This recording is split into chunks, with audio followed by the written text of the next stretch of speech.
Hi guys, my name is Jason Wampler. This is another episode of An Axe to Grind. I don't want to complain. I want to give a shout out to everybody that's responsible for making YouTube possible. I think the creators, the makers, the managers, the maintainers of YouTube, you guys are my heroes. I love you. I love YouTube with a passion. I'm trying to get sponsors. I will talk up YouTube to the umpteenth degree. YouTube is offering advertising plans for more aggressive marketing of your blog. Of course, the guy next to me starts his vehicle, and an aircraft is flying overhead. That's South Central for you. Lots of noise pollution wherever you go. Um, I just talked for about 30 minutes. I didn't realize I didn't press the button to record. um, I just want to clear something up with you folks at YouTube. I'm not suicidal in any way, shape, or form. The saying "an axe to grind" is just a saying. It illustrates the fact that I'm angry about some things. I want to complain about them. Sort of like a consumer watchdog group. There are some ironies I see that exist in society right now, and I want to speak my mind and say, look, this bothers the crap out of me, which is basically the same thing as I have an axe to grind. You have a bone to pick. You and I need to talk about something. You did something made me really upset. I have an axe to grind with you, which means I'm not going to kill you with an axe. It means, we're going to be talking to each other and pointing our fingers back at each other, forth. We both got some complaint to swear about it. So the saying "an axe to grind" means basically I'm complaining about something.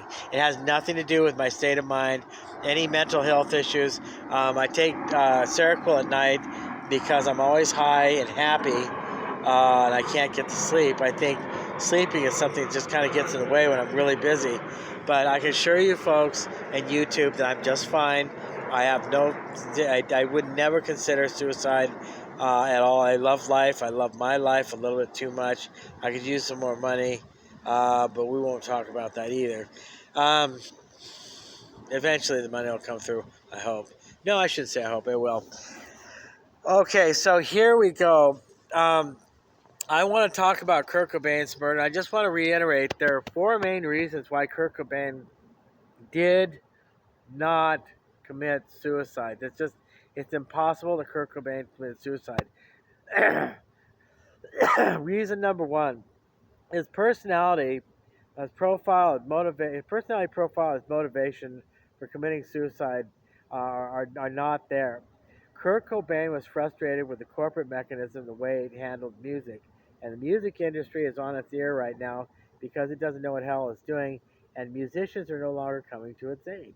People who really know what they're doing know how to market their skills and make money another way. Maybe they didn't make as much when they did work with the biggest music industries, but all the same, that's just kind of the way it goes at this time.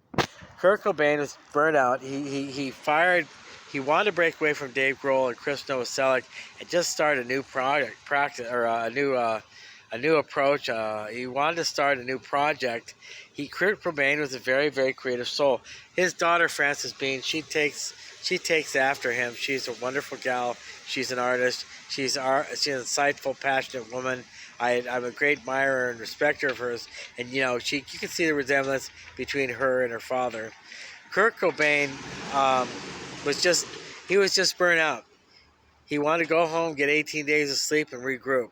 He didn't want to commit suicide. He understood the gift of suicide. He just didn't want to, you know, or excuse me, what am I saying? Suicide. He understood the gift of life, the gift of creativity, not suicide. I'm so sorry. Boy, that sounds terrible.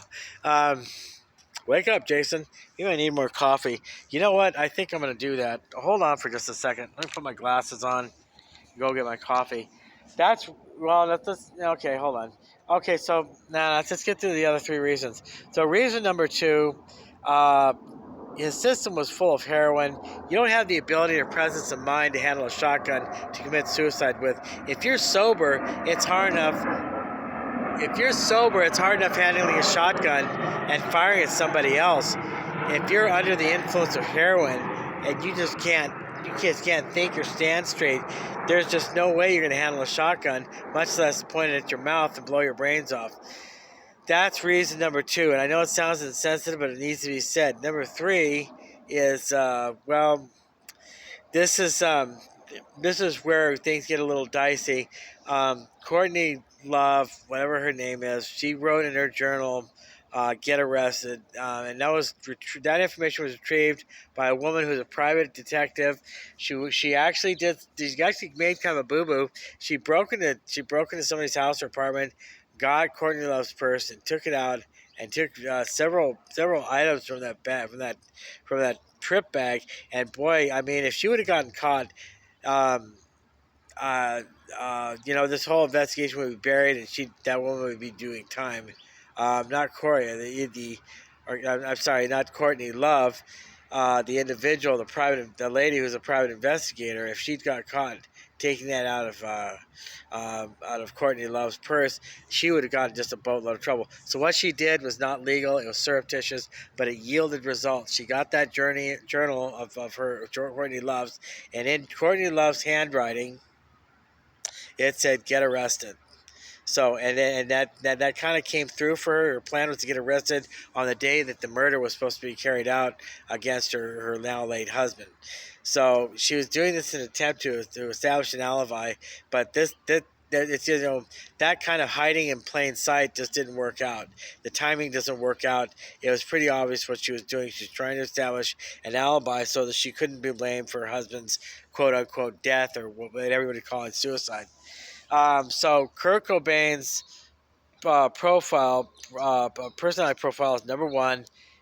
Did not a candidate for suicide. Number two, the ability to handle a shotgun and fire it upon yourself when you're when you're under the influence of all that heroin, that completely compromises the whole thing. Kurt Cobain didn't kill himself, and he didn't commit suicide by shotgun while he's under the influence of all the heroin.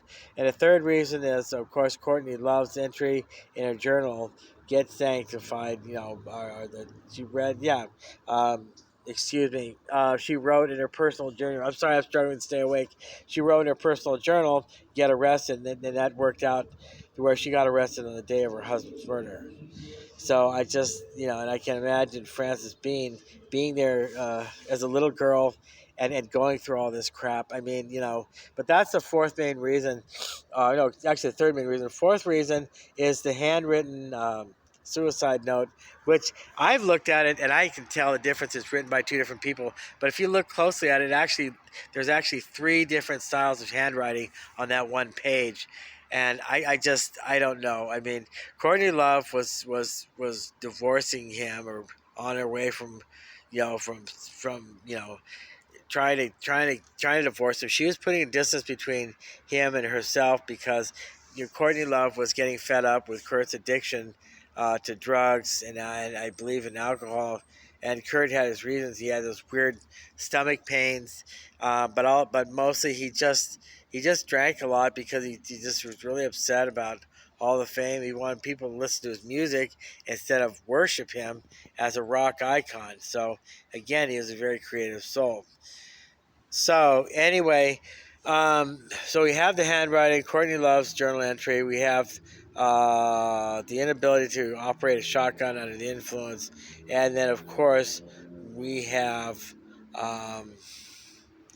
let's see, handling a shotgun, suicide notice bogus, um, Courtney Love's journal entry, and let's see. Okay, so personality profile, inability to handle a shotgun, Courtney Love's journal entry, handwritten suicide note, which I've looked at it again. It looks like totally different styles of handwriting, possibly even four. So I get maybe too many cooks spoil the broth or whatever. Um, you know what? I had a fifth reason. I had a fifth point of contention. Um, and I guess I'll go ahead and say it. This is kind of graphic, but um, the fact there were no photos released of Kurt Cobain's body after these so-called self-inflicted wounds, and I think handling a shotgun and pulling it to putting your mouth on it and pulling the trigger, um, I just think I got to be honest with you. The fifth point of contention I have about this not being a suicide. I mean, a shotgun to the head, there wouldn't be anything left. The electrician said they saw blood calling out of Kurt Cobain's ear. Well, what part of Kurt Cobain's body was shot up? I don't get it. How are you not going to notice the rest of the damage? I know that the electrician saw him maybe from an angle inside the window, but he noticed that, I guess he noticed he was lying down and the blood was coming out of his ear, but his eyesight was partially obscured. This is the electrician who came to the guest house to install some type of cable, a cable paraphernalia or whatever. And he saw blood coming out of Kurt Cobain's ear. Now, how he knew it was Kurt Cobain is beyond me. Maybe he just called the police and did kind of a informal, after doing an informal welfare check, not being able to rouse Kurt Cobain. But the fifth point of contention against this being a suicide by shotgun, if Kurt Cobain ever was if Kurt Cobain ever had any suicidal intentions, which I know he didn't. He's not that type. He just he loves life too much. But if Kurt Cobain had killed himself with a shotgun, I gotta be honest with you, man. The scene would be a freaking mess. If he shot himself in the head, he would have been unrecognizable. I mean, it would have taken the police probably about 30. I don't know, like 30 or 40 months just to investigate who it was. Well, I say 30 or 40 months. It probably taken a couple months just to investigate who it was. I mean, if I shot myself in the head with a shotgun, and I mean, you can see pretty much everything that you couldn't see anything. I mean, it's like taking a firearm to a watermelon. Most handguns are very, very powerful. Uh, you know, so I don't know. Just the lack of gore and blood, guts, and bone debris at the crime scene. They're not talking about. I don't know if the social media withheld that information, but I don't know how you can see blood coming out of somebody's ear when they put a shotgun to their mouth and attempted to blow their head off. It is successful. You can kill yourself by shooting yourself in the head with a shotgun, but not when you're hooked up on heroin and not without showing a lot of evidence. If the guy wouldn't have seen blood coming out of Kurt's ear, he wouldn't have seen anything at all. He would have seen what looks like a mannequin cut off at the head with a bunch of weird-looking purple fluid coming out of it. I think Kurt Cobain's head would have been missing, and I think they would have been hard-pressed to identify the body. They wouldn't have been able to make the announcement right away. And I just don't think, I hate to say it, I don't think, in fact, I'm pretty sure Kurt did not kill himself with that shotgun. I don't hear anything. I know that the police department, and they when they were shooting, I'm starting to keep my eyes awake. I need more coffee. I should take a coffee break, but a shotgun blast to the head, it's self-inflicted. You're hooked up on heroin. You don't have a presence of mind. You're not suicidal. I mean, come on, guys. This all none of this adds up, and I'm just kind of wondering, what the intelligence level is of the detectives, the investigators that investigated this case in Seattle. And you guys let a lot of crap fall through the say, yeah, you guys let a lot of things fall through the cracks. I just think your investigation and thinking skills were very, very poor. Shout out to Santa Ana Police Department. That's not cute. Boy, there I go in. Shout out to Seattle, not Santa. Wow, I'm making a lot of mistakes. Phones go all over the place.